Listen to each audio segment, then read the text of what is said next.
Hello, everyone. This is another market moment with Randy Williams Gurian. Hey, thanks for tuning in today. It's Friday, so we're a little late on our video this week. It's been a really interesting week in the markets. I think it's representative of kind of what's happening with the world in some ways.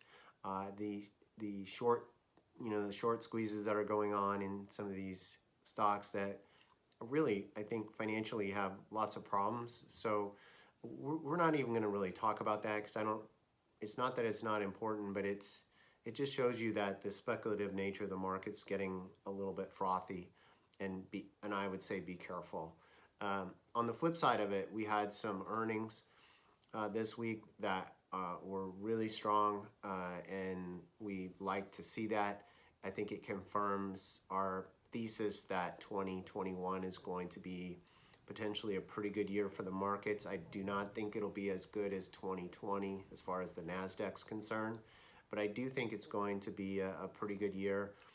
I also think and continue to believe that we will have a correction of some magnitude here in the next 2 to 3 months. I don't know what that will, why that would happen exactly. Obviously, I don't have a crystal ball, other than I think there's too many people chasing too many stocks, and it's just getting a little bit wonky in terms of trading.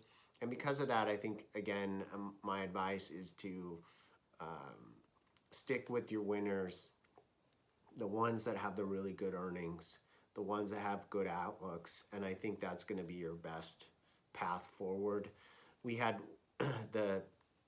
one of the CEOs in the earnings reports say that the digitization of the economy is happening at a faster rate than even he expected.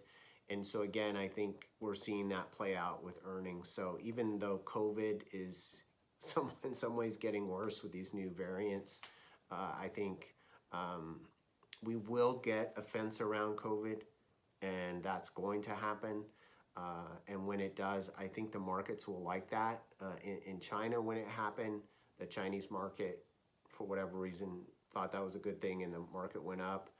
The market may have already priced that in, putting the fence around COVID, but I don't think it quite has, because it's going to be a big thing when the number of cases peak and start to decline in the U.S.